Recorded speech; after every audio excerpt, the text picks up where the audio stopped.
Today on CCHF Talk. One of the people said, well, when we do it, it's like dropping the mic. It's like dropping the boom. We like that so much, we made that our document. So we asked, when are you bringing the boom? We're Bethesda, so it kind of alliteration works there a little bit. But what we did is we came up with three very simple ones. We deliver the unexpected, we engage our community, and we value every person. Now that's fine, you can put that on a sign, but what we then did is came up with 14 very specific things that are actionable items that we can go to with this. Of course, we all put the verses with it, but things like, others first, or little things are the big things, or, these are all phrases that they came up with, just being excited and energized by simply being together. Well, you can kind of address that with people. And then when we used to kind of reward or do annual evaluations, we would just have a blanket. Does this person exemplify the core values? Yes or no? And now we've kind of broken it down and says, do they deliver the unexpected? And if there's one of those that sticks out that they don't do, don't have to say all or none, but say, you know what? We really need to have a conversation about the little things or the big things, right? Or we need to have this others first. Your job's great, but all your other people are struggling over here and you never acknowledge them. CCHF Talk is produced by Christian Community Health Fellowship, where healthcare providers, executives, and students come together to educate, encourage, and engage. Join us as we explore topics related to healthcare to marginalized communities. Those talks, those conversations. CCHF Talk. Obviously some interest in culture and who defines it and how do you keep it from going there. So since most of you don't know who I am, I thought I'd just give you a little bit of background on here. I'm from Tyler, Texas, over in East Texas, so why would they let a hick from East Texas come and talk about this thing? I've had a few years at this, and so sometimes age gives you a lot of wisdom. I think they said wisdom was having a lot of experiences, and being wise is making a lot of failures and a lot of challenges, so you go through that. So began on this journey for the culture. We all have a culture. We'll talk about that in our workplace. Sometimes the culture's gotten away from me. Sometimes we've been able to bring it back. We actually started a charitable clinic in Tyler, and I'll tell you a little bit about the services we do there. It's very similar to all of what y'all do. Started out with just about 4 or 5 of us in the clinic, a lot of volunteers, and then it's grown through the years. And now we've added some various things, and so I have a fairly large workforce. And so this idea of culture and who's defining it and how do you spend time on that has become a big part of what we do. Along the journey, as I first started out, like a lot of you guys, you start in this career and nobody really gave you the template of how to do this. So you start reading and learning a lot of stuff. Patrick Lencioni, of course, is one of the big gurus on this, but also as I was reading through some of Peter Drucker's stuff, it talks about, and you've heard this before, that culture eats strategy for breakfast. I thought it was a great line, and then you lived in this business long enough and you realize that is so true. I love doing strategy. How many of y'all in here like doing strategy and coming up with plans and all these great stuff? I love doing strategy. God's funny though. He's let me do a lot of strategy, but most of the things that have worked have not been my strategies. They're things that he comes and does otherwise. But I've definitely learned how allowing silos, allowing different cultures to set up. Sooner or later, they will come and bite you. And so in this journey, you read a lot, you try to apply a few things. And so we're going to show you some things. We've really focused a lot on culture. I'll tell you a little bit about what we do and why the culture is such a big deal. These are some of the buildings that we have. We have an adult clinic, which is in the middle. That's what we started in 2003. We see, between it and our pediatric clinic, something around 20,000 patient visits or so. There's about 60 employees between just the medical side of things. We took in the pediatric clinic over here a couple of years ago. So not only have we started with a small staff, now have a big staff, but also inherited a staff. And I think the best way that you deal with an inherited staff is apparently you run a lot of the people off. So you define the culture, and some of them didn't like it. So I found that not to be uncommon. One of the weird things that we do have 3 thrift stores in town. So it does produce a very nice income for us, but that also gives us 90 separate type of employees, and these are very retail-ish like employees. which make life a little bit more challenging. So all total, we have about 150 employees. So when we're trying to capture the culture, we've tried to blend the same culture. We've tried to let some of them have a little bit of different cultures, and we can talk about that. We also got a couple of questions that came in on the poll, so hopefully we'll answer these as we go along. The two questions was, I believe, I have them here. Should I have that up? Here they are. So one was, how can a leadership team control who controls the culture of the organization? So hopefully we'll address that in here. And how do strategies for setting culture differ between large and small organizations? And my first easy answer is that when you're small, you can have a bigger say about who's out there. Is when it gets bigger, it's harder to, you probably have less defined when it's small, and it really gets critical as you get larger. So let's talk about a little bit about culture. There's only 167 different definitions of culture, so that makes life fun trying to figure out what's going to be our definition of culture. Everybody has a culture. You either define it or somebody else is defining it for you. We've had both of those. We've definitely had it defined for us. We've had silos form up, and they kind of creep in there. Sometimes you don't know. I come from East Texas, so in East Texas, there's only two answers when you ask how you're doing at church. You're either doing fine or you're busy. And so when you see the staff and they smile and they say, I'm doing fine, that means absolutely nothing, but we all think they're happy and just enjoying life like we are, only to find out you learn things later on. So some of the definitions that we came up with is the company culture represents the living, breathing persona of your company, capturing the norms, the values, the behaviors that define the very character of your business. And what we finally defined it as is how we behave based on what we believe. And so this is when people come and join your organization, they either adopt in your culture or they start bringing their own culture and adding to that as well. So that's what we're going to kind of use as our definition of culture. I figured since we are at CCHF, we should ask, are there any biblical reasons for culture? Shouldn't it just be people be whoever they are, come just as you are? So here were some different verses that I found that I think kind of applies to this. There's no specific verse that says you should have a great work culture because Jesus said X, right? But it's just kind of implied both as a church and the body of church. The verse from Colossians 3 here where it talks about whatever you do, work at it with all your heart is working for the Lord, being very mission driven and making sure that you're bringing that in there as the mission, not for human masters, since you'll receive an inheritance. There's Proverbs 16:3, commit to the Lord whatever you do. So it's the people we're bringing on is the culture that you're going to commit everything you have, or you just kind of passing between jobs or coming there. And then this verse in Psalms, how good and pleasant it is when God's people live together in unity. So not addressing people that are out of sync with culture does not create unity, not bringing it up. I don't know how many of you are like this, but conflict was not my number one thing that I like addressing, but I think as I've worked more and more with culture, I definitely get to the hire slow, fire fast rule very much. When you have a mix that does not fit culture, it just has never, ever worked for us. Sooner or later, it'll up and bite you. And just as one body, the one has many parts, but all its many parts form one body. The idea that we have all the right people and all the right parts is a big part of culture as well.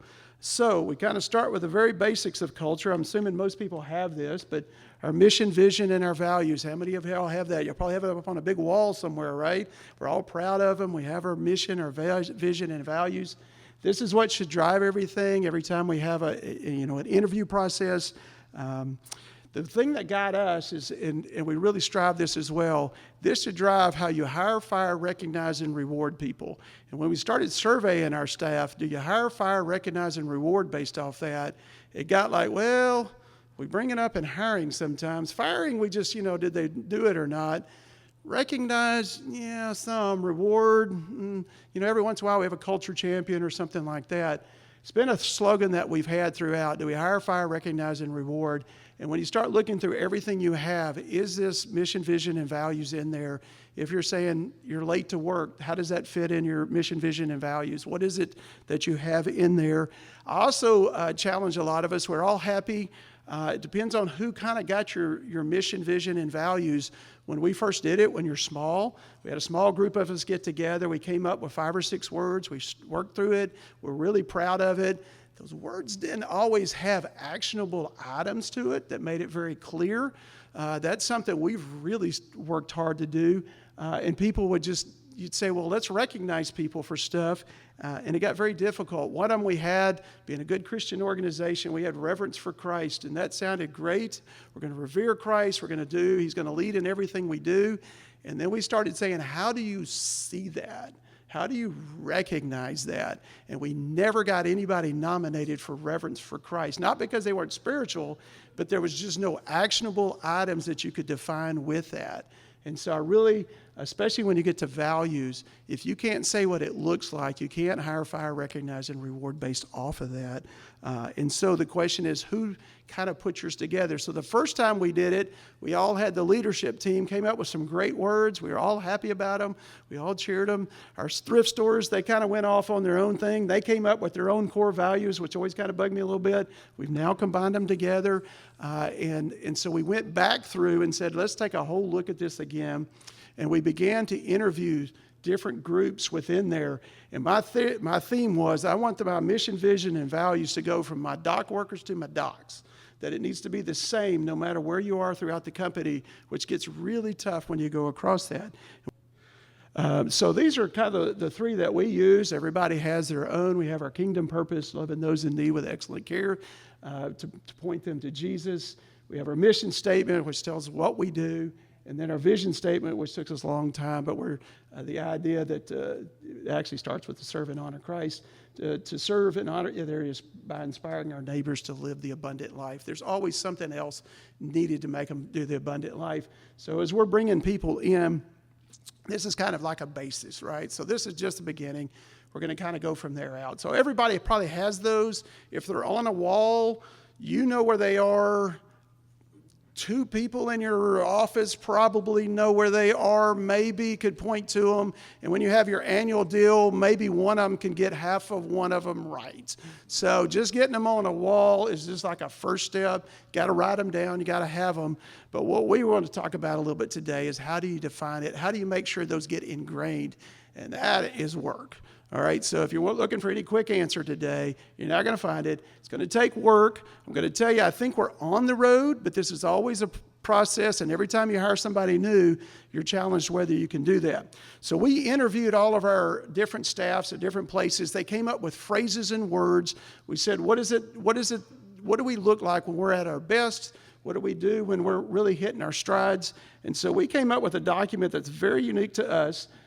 One of the people said, well, when we do it, it's like dropping the mic. It's like dropping the boom. And we like that so much, we made that our document. So we asked, when are you bringing the boom? We're Bethesda, so it kind of alliteration works there a little bit. But what we did is we came up with 3 very simple ones. We deliver the unexpected, we engage our community, and we value every person. Now that's fine, you can put that on a sign, but what we then did is came up with 14 very specific things that are actionable items that we can go to with this. Of course, we all put the verses with it, but things like, others first, or little things are the big things, or, these are all phrases that they came up with, just being excited and energized by simply being together. Well, you can kind of address that with people. And then when we used to kind of reward or do annual evaluations, we would just have a blanket. Does this person exemplify the core values? Yes or no? And now we've kind of broken it down and says, do they deliver the unexpected? And if there's one of those that sticks out that they don't do, you don't have to say all or none, but say, you know what? We really need to have a conversation about the little things or the big things, right? Or we need to have this others first. Your job's great, but all your other people are struggling over here and you never acknowledge them. So that was kind of unique. That's what ours is. Hopefully you have that as well. But now we know this is working a lot better, because when we had the store, the one of them they had at the store was exceeds expectations. And so one of the things I would challenge y'all is, bring me your core values. I will figure out how to use them against you unless you have actionable items. I'm really good at that. People hate it when I do that. One of them we had at the store was exceeds expectations. Exceed expectations, which sounds great, except we never defined whose expectations and what expectations. So I have 2 people, one shows up 10 minutes early every day and one shows up 10 minutes late. They both show up on time. Who exceeded expectations? the one who's always late, right? So it was kind of, until you define what those were, they became nice words. We knew what they were when we made them. I really challenge you, if you don't have very actionable items, what it looks like. If you can't do that, if you get to reverence for Christ and say, well, maybe they pray out loud, you're like, really? Is that what it is? Is that kind of, like that you want to see certain things, but what character traits would come out with that? And I really challenge y'all in doing that. We developed this with the staff. We went below the leadership team. It took a long time. I thought it would be really quick. We met in small groups. We met with dock workers. We met with the retail people at the store. We met with the MAs, the front desk. It took a while. We had a couple of different people on it. We had the same questions we asked them. Began to get some of these quotes. So some of these are directly quoted. This others first mentality was huge. Some of them made the cut. Some of them didn't. You're like, A lot of them like to use the word family, and that was an interesting one that we worked through. Family gets tricky. It's hard to fire your family. It's hard to do things with family. And so we ended up not using that one in there, but building relationships, opportunities to eagerly learn. So as we're reviewing in our annual review, we can go through these and say, hey, we see a lot of these that you're doing, but what about this one over here? Tell me how you're living this one out. And you'll all have your own different values. I can't tell you what the actionable ones are, but that's the ones that we do. And then the other thing that we do that I highly recommend, a lot of people do this, we started it with a disc, but getting some kind of profile of understanding who the people are. We've actually invested into a program. My daughter's here, so she knows way more about the dots than she wants to know, but there's a thing called Culture Index that we use.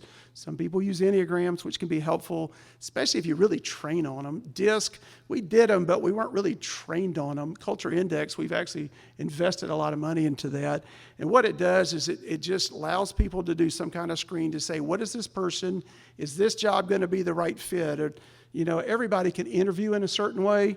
Part of the reason we went with, and I'll just show you mine, which tells you absolutely nothing, but it tells seven very specific things about me, and it also tells me how I do both at work and in my core value, my core self. But we use this in hiring, making sure the person is a right fit. What skills and personality are we going to want to know in certain jobs? My front desk may be a little bit more outgoing, but maybe not totally always talking. Maybe too much talking's a problem. Maybe we need somebody more analytical or detailed or more self-starter or somebody more of a team player. So this tells me it tells me how much of a team player versus self-player, how much external processor or extrovert I am, how much of a kind of a change person am I or not. So this is a service we pay for. It's not, there's a lot of different ones out there. I'm not trying to do it. It's the only one you can use before you hire somebody. So we really like that. So we were having a lot of trouble screening. A lot of people say, oh yeah, I love people. And then you find out they don't, or, they have something in their job and you're like, really, I'm not that much of a go-getter, but their resume said that. This kind of pulls it out because it's only 2 questions and it's just a bunch of words and they don't know how to. And so it also comes with a consultant. And so we can call and say, hey, we have this interview. Tell us what's going on. As my daughter knows, the phrase that I have is the dots don't lie. And so almost always when we've had this, he said, well, and I'll give you an example. We had an HR director and he had what's called a lower A dot. So he's not more of a salesman and go out and get somebody. He's more of a team player and have them come into him. And they said, he's going to have a trouble going out and being aggressive, trying to go get people, but he'll be great with your people that are in. And that's exactly what happened. And so we said, is that okay? Is that somebody we can live with or not? So I really would try to get the team characteristics and the dynamics that way. You have an introvert and you have me up there saying, let's bring them up here and recognize them. And they're like, please don't make me come up again. Can have a big factor on that. So there's a lot of them that are out there. If you're not using one of those or you say I have a lot of turnover, we were having a hard time getting really good hires. And now we can use this kind of as a screen, because if they're like 30% match, we probably won't even interview them because their job is just so much different. I need a super detailed accountant, and they're a very non-detailed, just fly by the seat of their pants person. You're like, yeah, that's probably not going to work for my finance person. So there's a whole bunch of them out there. I know people use Myers-Briggs, Enneagram, but we also use this to manage people, and that's why it also becomes very valuable for us. So this is how this person wants to be managed. I want to be talked to, not directed to. I don't want to be want to be on my own a little bit, and I don't want to have a lot of it in writing. You can just tell that from reading that. Y'all can't, but I can pretty quickly on there. So if they were the opposite of me, you might want to write things down or send an email, and that will help in your culture because that kind of gets people all frustrated. All right, so let's get down to how do we define out our own culture, or any questions on that up till now. All right, so you're going to see here a few different book references through here. I know some of y'all like to read. There will be some resources at the end of this talk. First Break All the Rules is one of the best books out there ever on management. Let me just tell you, if you want to get your culture right, you got to get your management right. There's no way around it. I don't care what you put on the wall. You mismanagement. People leave managers. They don't leave clinics. They don't leave missions. They leave managers. Always 100% shown that way, almost 100%.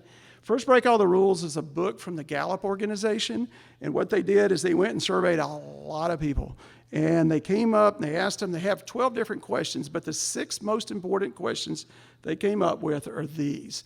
And if these are not able to be answered, you're going to have trouble in your culture. There's just no way around it. It's in the book. It's all through there. It's an older book. It's been around a long time. Do I know what's expected of me at work? One of the phrases that we love using now that I've run across recently is clarity is kindness. And I'm in the South, and we don't always want to be clear. We want to hope that you figure out what I mean. I don't want to have to really directly say it. I know some in the Northeast are like, what are you talking about? We say it directly. But in the South, they're like, well, of course you were supposed to do that in your job. And so we've really pushed on this to make sure that when we bring you on, it's clear exactly what you're doing.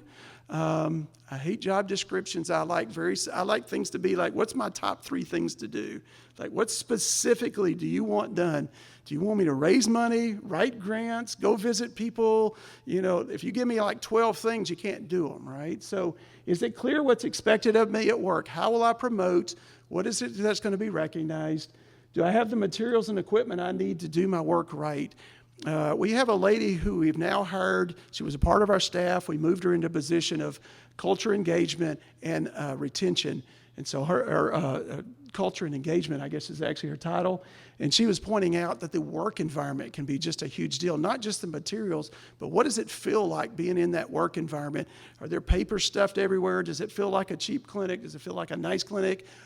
And the weird thing about this is when you survey people, there's usually something small, like, oh, I don't have to go buy a lot of stuff. You just want a bulletin board or somewhere to put a picture up or something like that. And you're like, well, I could get that in a heartbeat.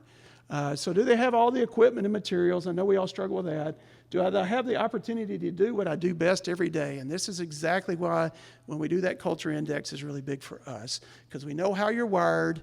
And most people, interestingly, will even try to, we say, hey, we have a new job opening. And they go, great, I want that job. And you're like, this is so not you. Let me just help you right now. Like, we can interview you, but we know pretty much how they're wired, and they consistently come out that way. Sometimes you get a surprise because they'll be real quiet at the clinic, and you find out they're a lot more extroverted, a lot more verbal processing. You're just not seeing the whole self.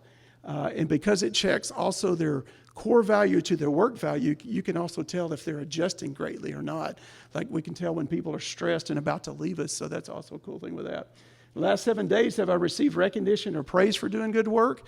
This has been our challenge. I'm going to go through a little survey that we do. This is the challenge that we're getting hit with right now, that there's not enough recognition. And one of the challenges that we have, and we're trying to adapt this into our culture, is getting where it's not just managers who do recognition, but each other.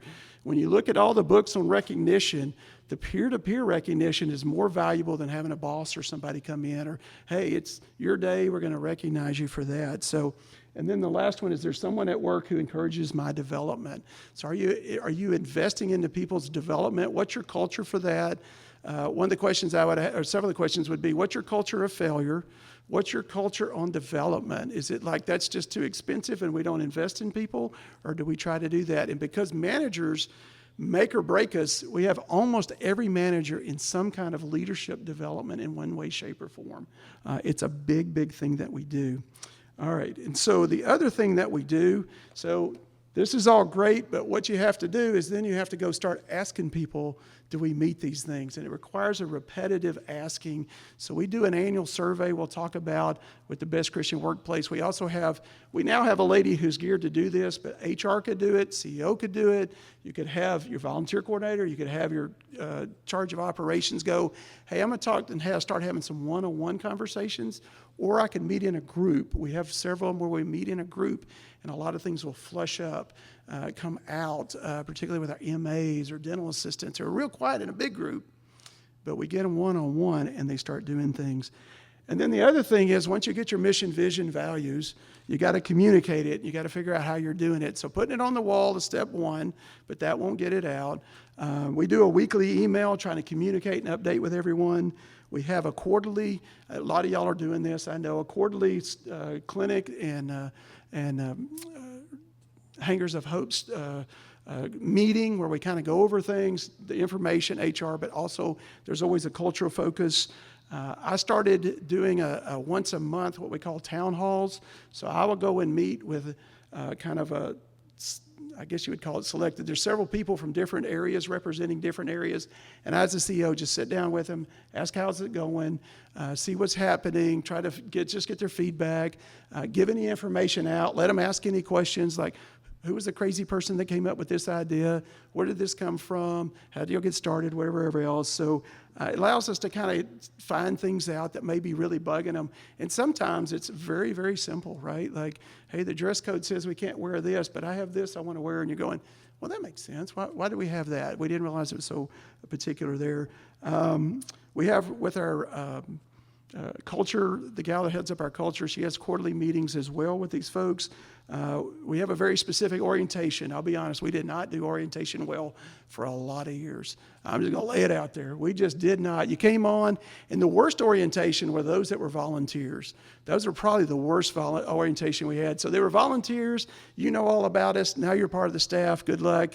Here's HR. Go get it. So now we realize, particularly, we have multiple locations. We have 6 different locations where people work. And so we have once a month orientation where they come in, they get the culture talk again because they got it on hiring, they got it on interviewing and hiring, they get it also on the orientation. I come and do a little bit of a history talk. We talk about that as well, and then they do all their HR stuff.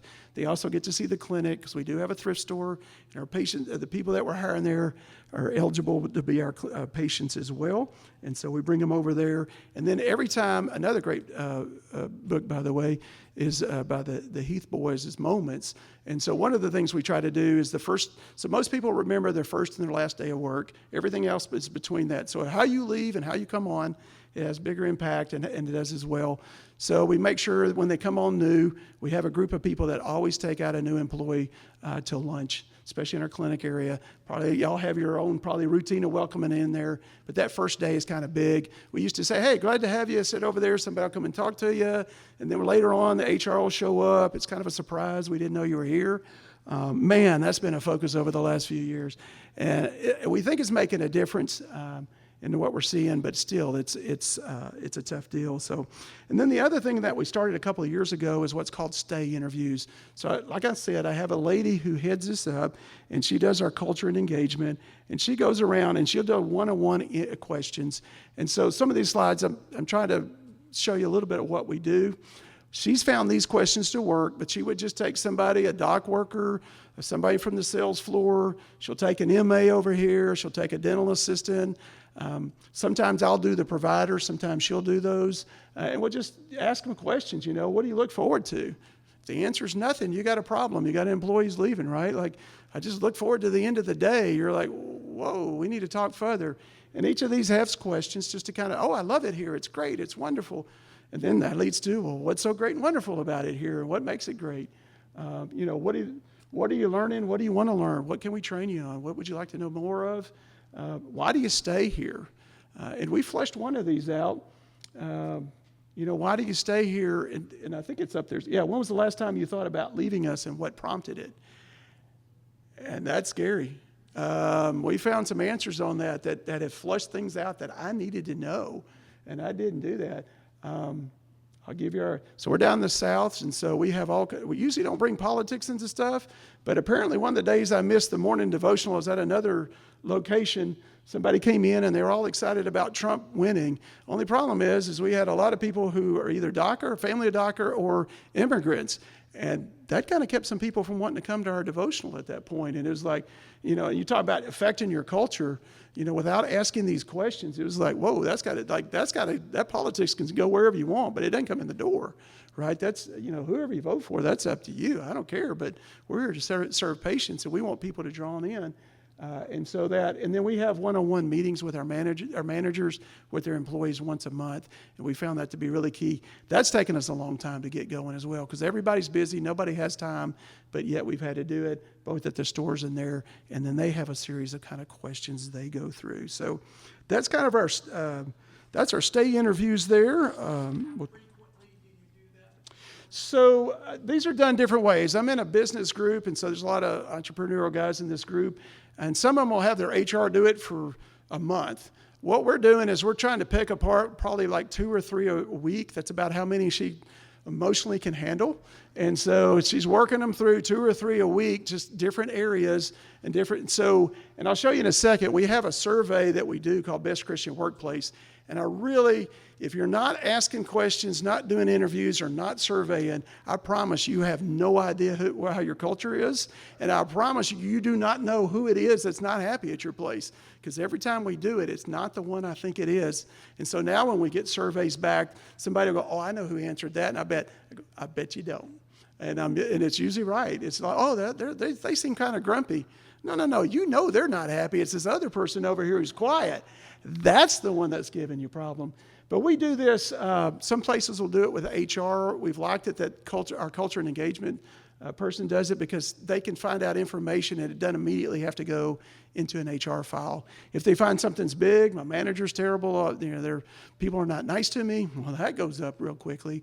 But a lot of times it's small things or things going on in their family with that as well. We also have a service where we have a chaplain service that comes by and visits with our staff, and when they permit them to share with us, we sometimes will find out some of the family stuff as well. So we try to invest a lot in there into what we do. So meeting with the supervisor is big. And then like I said, 2 years ago off our survey, our big focus was on communication.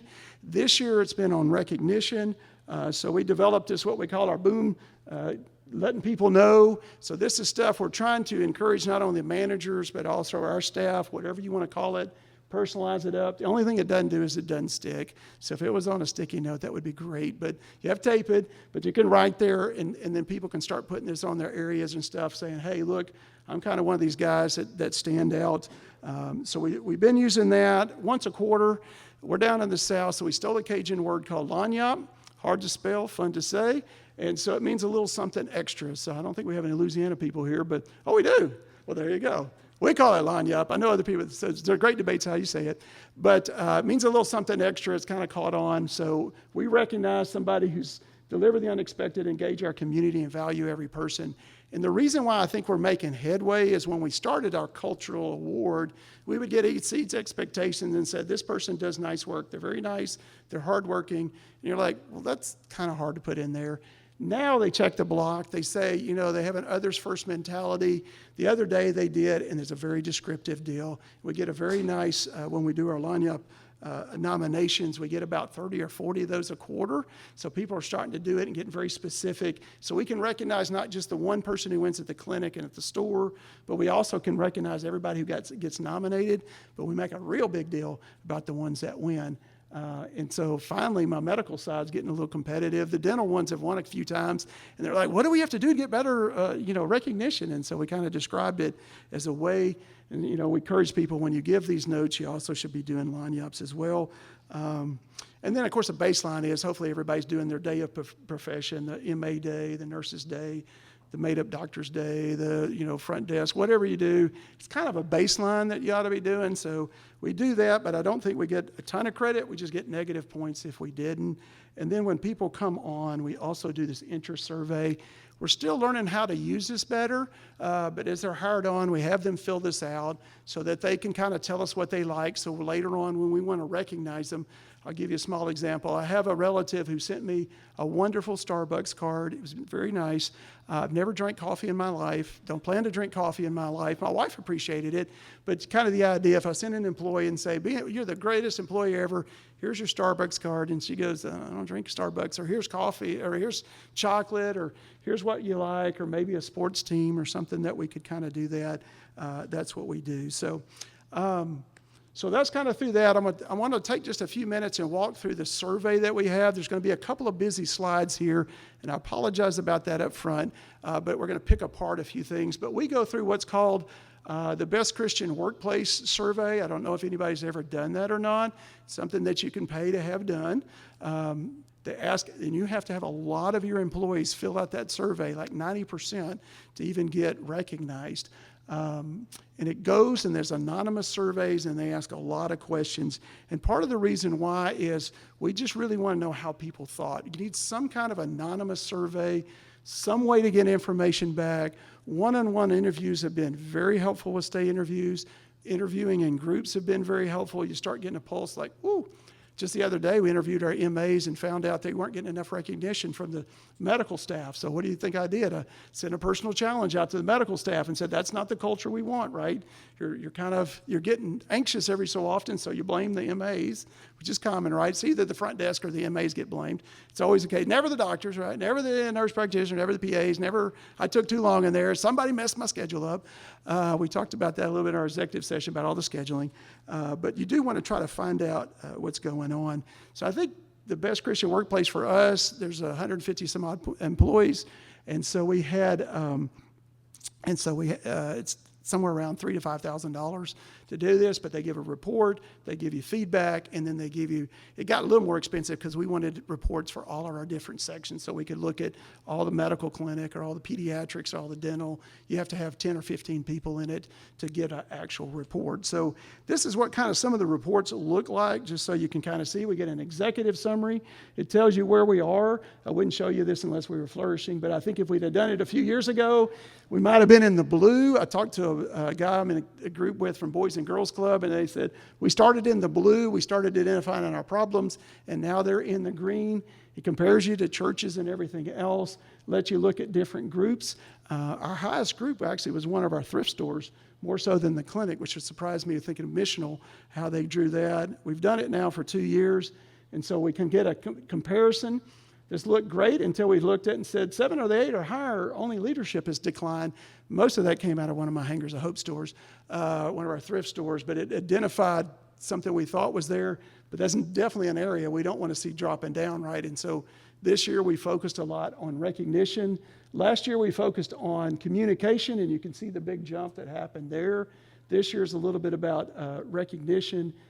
I don't know that we'll ever get rewarding compensation as high as they want, but we also know, and it also gave us an opportunity to try to explain what ours is. So our culture is, this is how we do it, this is how it's decided, and this is where it comes out. So, and then it comes in with a lot of open-ended statements, which really helped us out. These are very anonymous. This is the one everybody starts trying to guess who sent it, and I say don't even try as you go through those, but we get those as well. And then some of them, some of the questions they'll have on there, like here, you know, that's a very busy slide. You can see the red is kind of gone down. The green, it compares you to the percentile rank as all companies, and then your organization. And since we've had a couple of years, we can see if we're going up or down. Just a few of the questions that are up there, I'll just read these off. It says, fellow staff and employees are highly committed to excellence in their work. I'm satisfied with the opportunities I have to use my spiritual gifts in my role, so it's kind of a little bit more spiritual there. I'm unsatisfied with the recognition I receive for doing a good job. And then there's, you know, it kind of goes through again and then picks apart. There's some very specific, leaders exhibit the fruit of the Spirit. And because we had such an issue at one of our Hangers store, that came up, but it wasn't universally just in one place. This is where we could start going and saying, hey, what kind of culture do we want to have? What do we want our employees saying about us? Do we want us to be showing the fruit of the Spirit? We should be able to get this one and begin to do it. It triggered a lot of group meetings. We had some stuff that came up with my provider, so I was able to start having one-on-one with very specific questions as well, because there were some cultural things that were coming up, and we wanted to define it. One of them had to do with our paid time off, which shocked me, which was really pretty good. And we kind of went through it, and some of them were wanting to know about sick time and some other things. So that's kind of the survey that we use. I'll end with this and a couple of resources, but these are my lessons that I've learned from doing the process. And I'm pretty confident these are all true. So they're just gold. So never assume you know how others feel unless you ask. That is probably the one biggest lesson I've learned, because everybody's smiling, I think, are happy. I'm loving it. My motive for being here, I'm fired up. The culture was, I wrote all those terms. They're all me. I'm all excited. And then we started interviewing people, and some are like, well, it's a job. I've looked for another job, other things. People rarely read what is emailed or put on the wall concerning culture. It's a start. But if you're not talking it, visiting it, and going over it on a regular basis, we put it in our devotionals, we put it in our monthly devotional or our daily devotional, we put it in some of the conversations, our huddles, things like that. We'll put an emphasis on those 14 we call boomlets, and so we have those as well. And then not getting everyone's input is not getting everyone's buy-in. That was a hard one I learned, because I thought my first ones I put were great. I loved them. They were awesome, except I just didn't get everybody's buy-in with them. Managers make or break you, so you got to invest in them. If you're not putting a big investment into your managers, you can forget whatever you're doing as a CEO. It's just not going to go down. You must focus time and attention on culture intentionally, or it will change over time. No question about that. We've had it go all over the map, and so now we keep focusing on and coming back. And because you did a talk once at the first of the year does not mean it stays. It kind of moves, and you bring new people in. And the good will leave and the average will stay if the culture is not ideal. Let that one sink in for just a minute. Your B's and C players will live with a bad culture. Your A players will move. And then this last phrase that I ran into, sometimes B players are A players in the wrong seat. So before you start throwing people out or say we mishired on somebody, it's time to go back and reevaluate who they are. So a couple of references on here. Some of the books that I've read through the times that does it. This Culture Wins one, geared a little bit toward churches, but this really applies a lot to us. Excellence Wins from the Ritz-Carlton Hotel. He kind of defined it, and he defines it every day with them. There's 5 languages of appreciation. If you recognize the 5 language part, yeah, that's Gary Chapman in his book. They actually have physical touch in there, even though it's 1%, and you get in a lot of trouble with that one. But the other 4, you might want to focus on a little bit more. And then a couple of other books here. First, Break All the Rules. And Patrick Lencioni's The Advantage kind of has all of that. The 5 dysfunctions of a team, the ideal team player, all that rest is in there as well. And then just a couple other resources that I was given. I don't use these, but this is what my gal who does a lot of this, where she comes up with ideas either for Recognition Day, trying to be creative, versus going, yay, Nurses Day, you get a card, and everybody's trying to make it a little bit different. So there's Right Now Media for Managers. Achieve Achievement, I believe, is a website that you can go to and get stuff there. The Gallup has a lot. That's the one who was behind First Break All the Rules. They also are behind Strength Finders. Some people like that one and try to use that one. And so that would be a little less cost. Again, if you use any of those, though, I think having used DISC initially and now using Culture Index, not having kind of an expert to kind of walk you through those can make you a little bit dangerous. So we went through a 2-day training on Culture Index, have a consultant, and he keeps telling us on that. Again, I get no commission from any of these. I'm just saying that you might want to know who your people are. Of course, Pinterest, some of y'all like going and doing that. All right, so didn't mean to do that. So with that, you may have some comments or questions. I know everybody in here has been working on culture, so you're probably going to say that's all nice, but let me tell you where it really works, and I'm fine with that as well. But we have a little bit of time for questions or comments, so anything that I covered or comments or things that may have been working in your place that I didn't cover, because I know a lot of y'all have been at this business a long time as well, and like I said, you've either inherited a culture like I did with pediatrics, it's gotten big on you when it was small, or you're still small, or you have the volunteers as well. We had the 2 questions that came up. Y'all may have comments on that. How is it different between a small and a large organization? The large, I think, takes even more, because you're not directly talking to everybody. You have to go out and visit, and you have to, if you're a CEO, you have to be out in the people, and you have to find a way to one-on-one talk with them, not just, hey, how's it going? Wonderful, great, yeah. Told you my Southerners all say, hey, it's wonderful. Everything's awesome. By the way, I'm leaving. That's the other thing I'm always worried about. As soon as I have all my staff, I know somebody's leaving. I don't know why, but it always happens that way. And then the other one, our other question was, let's see, I remember what that was. Make sure we answer that. How do strategies for setting the culture differ between large and small organizations? And how can a leadership team control who controls the culture of the organization? Hopefully we handled that one, but it's from the moment you interview to hiring to all the huddles and everything you talk about should come to it. All the meetings should involve it, and you should hire, fire, recognize, and reward it. And if you're not recognizing and rewarding off of that, nobody's going to do it. And that one I've learned the hard way as well. We did once a year. We talk about the culture. We talk about the 5 or 6 terms. They were all excited about it. They spelled a nice, cute acronym. It was all nice, and nobody knew them the next year, and nobody was getting paid or recognized for them very much at all. So, questions or comments? Yeah. So it's interesting because so our question was, we have an engagement platform. How do we get people to go use it? Because it's all there. You're probably spending some money on it, and it's all exciting. It's kind of like the signs on the wall. How do we get people to do it? The short answer is a lot of work. You're probably going to have somebody was saying, like, what's in it for me, right? Are you going to say the more you use it, we're going to randomly pick for PTO, or you get a free card or something? You got to get people in the flow of doing it. We've looked at those, and some of them get kind of expensive, so we couldn't figure out how to make that work. But I think making it simple, kind of repetitive, being able to have failures early, but getting some wins and just celebrate every win. I forget what change book it was, but sometimes you just gotta recognize small wins to get what you want. There was a book that had it recently. It was talking about a lady. She was a reporter, so she wrote about it, and her husband left all of his clothes all over the place, and she wanted him to pick them up, right? And so the obvious answer is pick up your dang clothes. But she went the other route, and every time he picked up just a little something, she went crazy about it, and she actually praised him into doing what she wanted. It just took a long time to do that. So you may have to praise and say, hey, we've had so-and-so do this, or maybe there's a little something we get. We're going to have a drawing for the next 5 people who do this, and they're going to have something in it. It is tough. I mean, getting people to do it, changing habits is always hard, and we just have to go back and go back and go back. It's taken us years to get 30 or 40 nominations for Line Up. First time we probably got 5, and they're all like, ugh.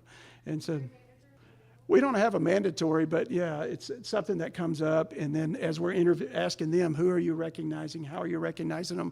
And then when I have my town halls, I can also ask, are your managers recognizing you? Have y'all seen anybody recognize? And then I ask them to follow up, what are you doing to recognize each other? And that always quietens them down, because it's always like communication and recognition. Management's doing a terrible job. Nobody tells me anything. Everything's horrible. And I'm like, well, what are you doing for communication? What? So sometimes as you challenge them to do it can be helpful. Other questions? I think we have a few more minutes, so great questions. So the question is, if you come in and you inherit a culture, how do you get buy-in? And that's a great question. I think the couple things is begin with the end in mind and make sure you're both trying to get to the right spot. Most people don't like all those core values until you start describing. If every employee looked like that, right? They, delivered the unexpected, they engaged the community, and they valued every person. What do you think? Oh, that's great. And nobody left, and everybody stayed, and they're all A players, and they're all wonderful. Like, oh yeah, that's what I want. That's what I want. Then you can start saying, well, we can't live with B players or C players, and the other one, like I said, clarity is kindness. Like, we got to be clear what is expected, what works, what doesn't work, why doesn't it work. And I think if you get in that, you'll start finding frustrations. What frustrations have you had with the staff? What frustrations have you had going on? Well, they just don't want to work, and they don't. A lot of times it ends up being something that says you either got the wrong person, the wrong systems in place, let's go interview them and see what happens. Try to find out. We inherited the pediatric clinic. I'll say that the providers were all bought in, so I haven't lost any of them, on the medical side, but pretty much everybody but 2. I think there was 11 of them. We have 2 of the staff that are still with us, and they're marginal on the culture part, and we're getting real clear with them about what it means to stay with us, and so they're going to make or break it themselves. But sometimes you have to let some of them go, and you need to find out who those are, And sometimes just that one person leaves, the whole room just changes. Oh my gosh. And do I have stories of that one? The person left, I jacked with it for too long, and everybody's like, why'd you wait so long? And you're like, man, that person didn't fit here to save their life. So anyway, so that would be my suggestions. Y'all may have some others as well. I think somebody in the back maybe. Nope. So the question is, when we do Best Christian Workplace, how does it aggregate? You can do it kind of any way you want. You can do by gender. You can do by ethnicity, depending on what they check off. It has to have enough people in it, so they're not going to do a 3-person team and say, here's their open-ended questions. So the open-ended is just out there, I think. The rest of them come by that. So you could say, have you worked here for 3 years or less? Have you worked for more? Or maybe it's 1 year or less. So are you newer? You're more experienced? And that's the one that always surprises you. And if you do these on a regular basis, you're probably the same way. Oh, it's that new guy. He's the one that's all upset. And you find out, nope, it's the guy's been here for 10 years. He just won't leave. And he's grumpy, and he's taking people down with him, or he's bringing in silos or stuff. So that's a great question. So when you do those surveys, you can break them up in all kind of different ways. And because we have enough at like our stores, we can even do production and the sales floor or the sales between the stores. We can do, all the medical providers, it's pediatrics and adult together to get enough. Or we can do all the MAs or all the dental assistants or all the pediatrics by itself. So that's why our price kind of goes up, because we're still trying to figure out what everybody is and figure out what questions to go follow up with. And that's a big part. If you do the survey and do nothing with it, it's a waste of money. But if you use that survey, put a focus, tell people what you're going to do, and then follow that up and make a difference, like that communication. I mean, we told them we were coming after them, and we're going to communicate the tar out of you, and you saw it move, right? We're hoping this year recognition, but that one's a harder one because people get set and they're working. Well, they know I like them. We're busy. There's time to go, and it's hard to kind of do that. We all think happy thoughts, but we never write them down. Well, I tell everybody you're doing a great job. I said the power of writing it down is very, very strong. They post them up. They have them around. My dental clinic's actually the best at that. So they got them posted up all over the place, and so kind of those badges or whatever. So. Christian Community Health Fellowship exists to encourage, engage, and equip Christians to live out the gospel through healthcare among the poor and marginalized. If you enjoyed listening to CCHF Talk, make sure you follow, like, and share on Apple Podcasts, Spotify, Deezer, or wherever you find your favorite podcasts. To learn more about Christian Community Health Fellowship, visit cchf.org and follow us on Instagram, Facebook, and YouTube.